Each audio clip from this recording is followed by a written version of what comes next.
Hello students, welcome to my YouTube channel Sahaj classes. तो जैसे हम एसटेट टीजीटी साइंस के पीवाई को डिस्कस कर रहे हैं, तो वहाँ पे हमारा ये लास्ट पेपर रहता है 2018 वाला। इसके अलावा जो 17 है और जो हमारे पास 19, 20, 21, 22, 23 सारे पेपर हैं, हम वो डिस्कस करके आ चुके हैं। आप चाहो तो चैनल पे जाके देख सकते हो, प्लेलिस्ट बनी हुई है। तो यहाँ पे हम डिस्कस करेंगे क्वेश्चन 1 से लेके क्वेश्चन 15 तक। तो यहाँ पे क्वेश्चन 1 में हमसे क्या पूछा गया है, the magnetic field at the centre of circular coil of radius R and carrying a current I is B. जो मैग्नेटिक फील्ड है ना, एक कोयल है जिसका सेंटर है, जो जिसका सर्कुलर सेंटर है, उस पे मैग्नेटिक फील्ड है, उसकी जो वो कितना है हमारे पास बी है, उसमें करंट कितना है आई है, उसकी रेडियस कितनी है आर है। तो हमें बताना what is the magnetic field at distance x root 3 R from the centre. तो अगर हमने इतना डिस्टेंस लिया है सेंटर से, तो वहां पे जो हमारा वो हो जाएगा on the axis of the coil, जो मैग्नेटिक फील्ड है वो क्या रहेगा।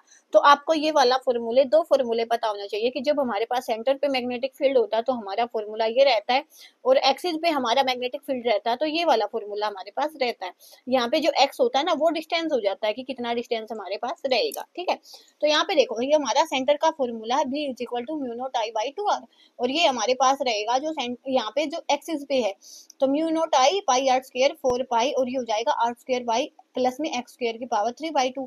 अब हमारे को एक्स की प्लेस पे क्या दिया गया है, अंडर रूट 3/r, तो अंडर रूट 3/r हमने यहाँ पे रखा, अंडर रूट 3/r।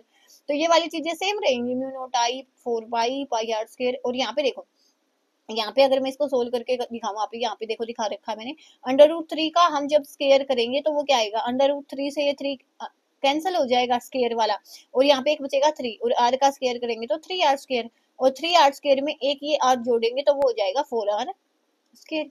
और इसकी जब हम 3/2 करेंगे तो यहाँ पे क्या हो जाएगा, देखो इसको ऐसे नहीं कर सकते हम, ये कैसे लिखना पड़ेगा, हमने 2r और पूरे की स्क्वायर, उसके बाद हम इसको कैंसिल करेंगे तो यहाँ पे हमें बचा 2r की क्यूब। तो क्या हो जाएगा, 2 2 जा 4 2 जा 8 और r की क्यूब। अब यहाँ पे 8r की क्यूब आया, तो यहाँ पे 2 है, यहाँ पे 3 है, तो यहाँ पे कैंसिल होके हमारे पास एक r बचा, बस यही चीज हमने लिखी है। तो बी डैश क्या हो गया, 2 म्यू नॉट आई, और उसके बाद 4 पाई एज इट इज है, और यहाँ पे पाई, और ये आर स्क्वायर जा चुका है क्योंकि नीचे से कैंसिल हो गया, यहाँ पे आया आर, और 8 आया क्योंकि 2 का क्यूब हमने किया तो 8 आया। उसके बाद यहाँ पे देखो, यहाँ पे हम करेंगे तो यहाँ पे देखो पाई से पाई कैंसिल हो जाएगा, 2 2 जा 4 हो जाएगा, तो ये क्या बचा हमारे पास, म्यू नोट आई 2, और यहाँ पे क्या हो गया 8 आर। तो यहाँ पे हमने देखो ये वाली जो म्यू नोट आई और 2 आर है ना, ये किसके इक्वल है, ये बी के इक्वल है। तो बी डैश किसके इक्वल आया, नया वाला जो बी आया हमारा एक्सिस पे, तो वो कितना आया, b/8 आया। तो ऐसे करके आपने करना था, ऑप्शन 4 हमारा करेक्ट हो जाएगा। ऐसे आपने इसको सोल्व करना था। उसके बाद question 2, a stone is dropped from a balloon going up with a uniform velocity of 5 metre per second. एक स्टोन, एक बैलून है ना, वो ऊपर की साइड जा रहा है, और वहां से हमने एक पत्थर को फेंका है, उसकी जो स्पीड रहेगी वो 5 मीटर पर सेकेंड रहेगी। If the balloon was 50 metre high, अगर बैलून है ना वो 50 मीटर की हाइट पे है, then the stone was dropped the height of balloon from the ground when the stone hits the ground will be. तो हमने बताना, देखो जैसे हमने उस पे फेंका, स्टोन फेंका, तो वो बैलून है एकदम से ऊपर जाएगा, और वो जो स्टोन नीचे जाएगा ना, जब जमीन पे लगेगा, ग्राउंड पे लगेगा, तो हमने बताना है तब जो ग्राउंड है और उसके बैलून के बीच का डिस्टेंस कितना है। तो हम देखेंगे कि जैसे ही हमने स्टोन फेंका है तो हमारा बैलून है वो कितनी ऊपर गया है, तो वो जितनी ऊपर बैलून जाएगा वो वाला डिस्टेंस, और जितनी पहले थी डिस्टेंस, उन दोनों को हम जब ऐड करेंगे तो हमें पता चल जाएगा कि टोटल डिस्टेंस कितनी रहेगी। तो यहाँ पे देखो हमारे पास दिया गया है कि 50 मीटर हाइट है, इसकी 50 मीटर हाइट है हमारे पास, और यहाँ पे क्या है, हाँ 50 मीटर हमारे पास हाइट दी गई है, और इसकी स्पीड दी गई है, जो हमारे पास u की वैल्यू है वो 5 मीटर पर सेकंड दी गई है। यहाँ से हम टाइम की वैल्यू निकालेंगे, टाइम से फिर हम वापस से क्या निकालेंगे, डिस्प्लेसमेंट निकालेंगे कि बैलून का कितना डिस्प्लेसमेंट हुआ है। तो वो जितना बैलून का देखो, जैसे यहाँ पे मैं बताऊँ एक बार, जैसे स्टोन फेंका हमने तो पहले हमारा बैलून यहाँ था, यहाँ पे गया, तो यहाँ पे ये वाला डिस्प्लेसमेंट निकालने के लिए हमें टाइम चाहिए। टाइम क्यों चाहिए, स्पीड है हमारे पास, और डिस्टेंस किसके इक्वल होता है, स्पीड मल्टीप्लाई टाइम। अब हमारे पास स्पीड है, टाइम आ जाएगा, तो यहाँ से डिस्टेंस आ जाएगा, इस डिस्टेंस को जोड़ देंगे तो टोटल डिस्टेंस आ जाएगा। तो अब यहाँ पे देखो, जो स्टोन है ना वो ऊपर से नीचे की साइड फेंका गया, तो जो ये डिस्टेंस रहेगा वो हम क्या लेंगे, नेगेटिव लेंगे। ये रहेगी आपकी third equation of motion, s is equal to ut plus में हाफ एटी स्क्वायर। तो एस की वैल्यू आई माइनस के 50, क्यों ली, क्योंकि बैलून से जो स्टोन है वो ऊपर से नीचे की साइड फेंका गया।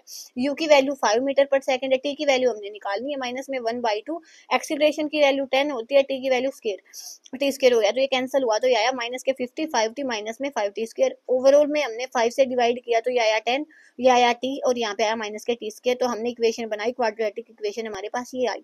अब इसके आपको सोल्यूशन निकालने आने चाहिए। जो t की वैल्यू आएगी वहां से हम डिस्प्लेसमेंट निकाल लेंगे, इस डिस्टेंस में वो वाली डिस्प्लेसमेंट है हम ऐड करेंगे, तो हमारे पास टोटल डिस्टेंस आ जाएगा।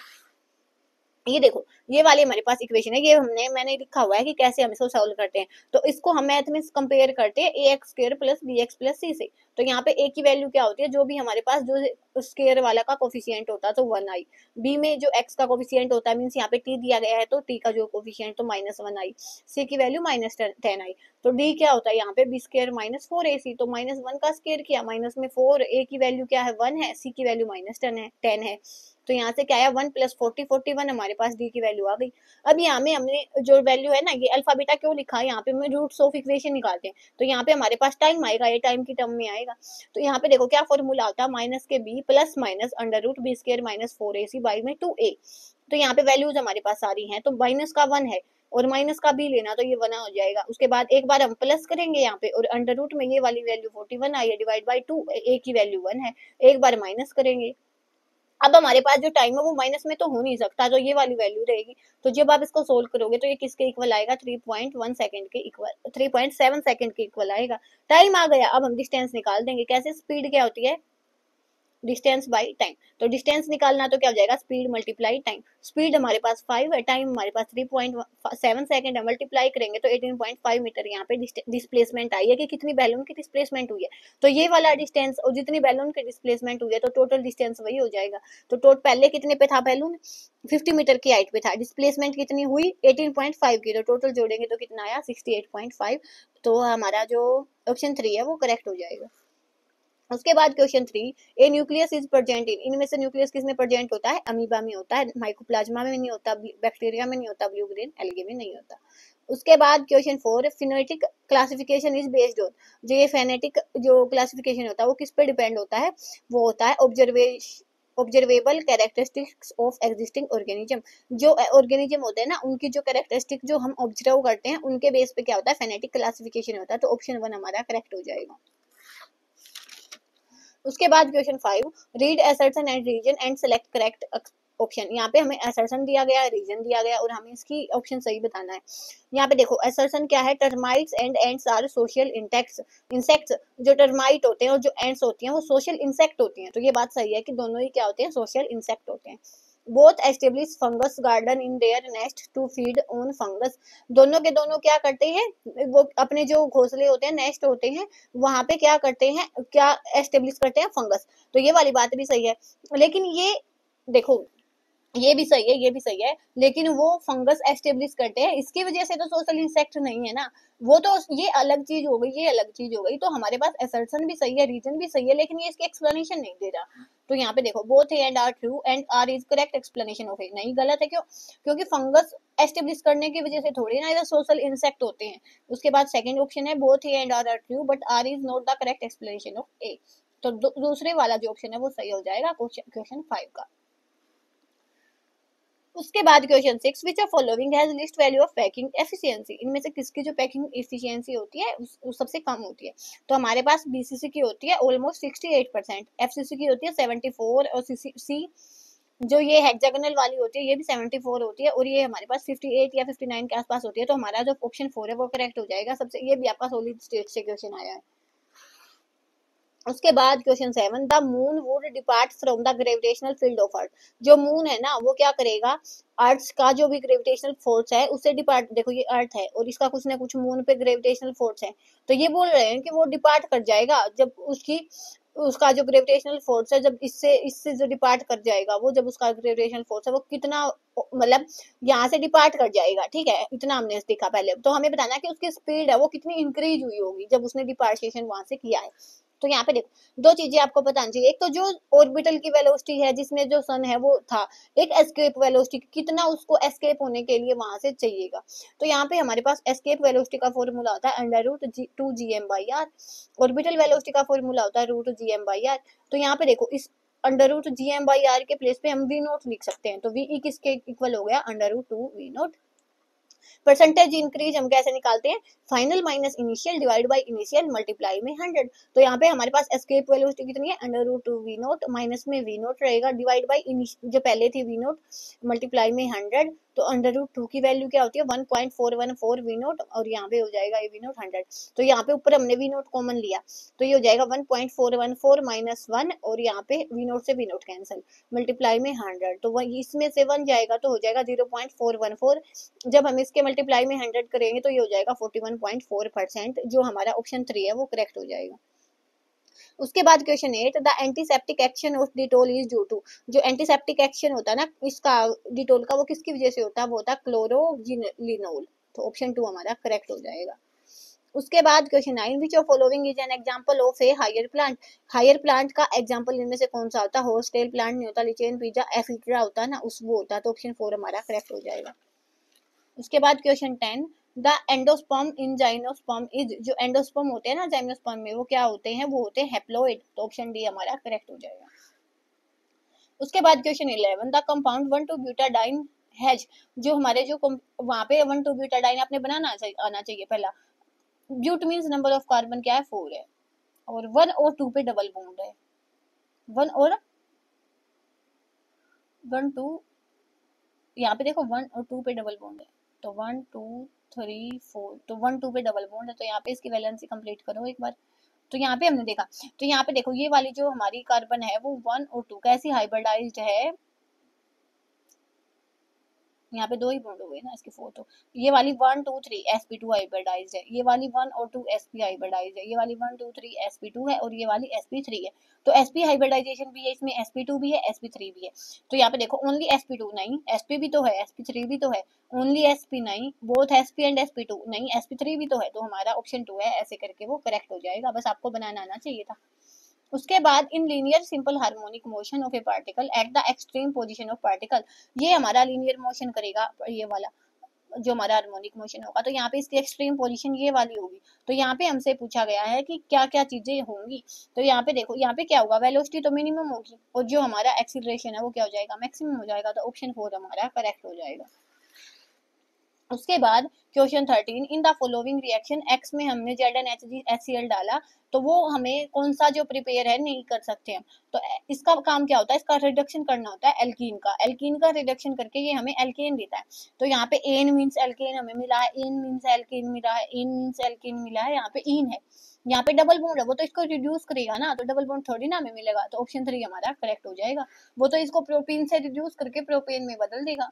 उसके बाद question 14, which of following animal is unisexual. इनमें से यूनिसेक्सुअल कौन सा एनिमल होता है। तो यहाँ पे देखो टेपवर्म, लीच, कॉकरोच, अर्थवर्म होता है कॉकरोच। ऑप्शन 3 आपका करेक्ट हो जाएगा। उसके बाद question 15, a uniform chain of length L and mass m is lying on a smooth table. एक जो यूनिफॉर्म चेन है ना जिसकी लेंथ l है और मास m है, वो किस पे, एक स्मूथ टेबल पे लटकाई हुई है और उसका जो 1/3 पार्ट है ना वो नीचे की तरफ लटका हुआ है, जैसे ये वाला नीचे की तरफ लटका हुआ है। If G is the acceleration due to gravity, then the work required to the pull the hanging part on the table will be। तो यहाँ पे देखो ये वाला बोल रहा है कि यहाँ से इस पे फोर्स ऑफ ग्रेविटेशन तो लग ही रहा है।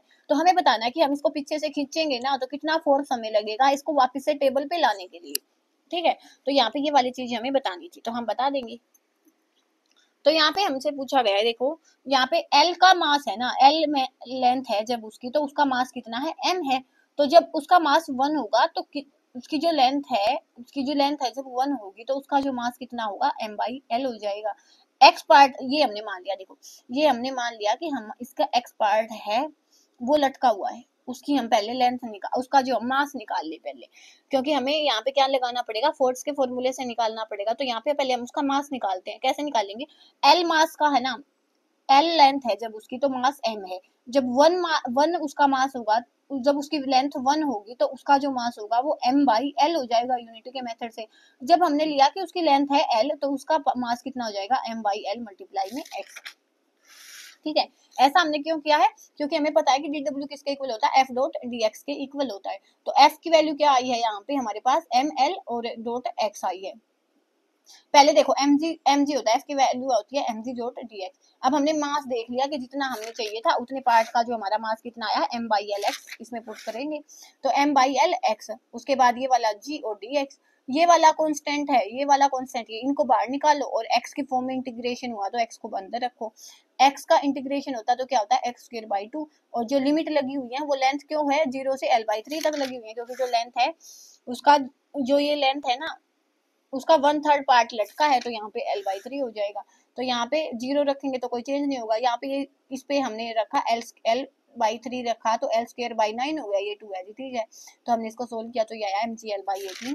तो हमारा ऑप्शन डी है वो करेक्ट हो जाएगा। तो ऐसे करके हमारा जो 18 वाला पेपर है उसके 1 to 15 क्वेश्चन है वो कंप्लीट होता है। नेक्स्ट वीडियो में हम मिलेंगे इसके नेक्स्ट 15 क्वेश्चंस के साथ। तब तक के लिए धन्यवाद। Thanks for watching my video.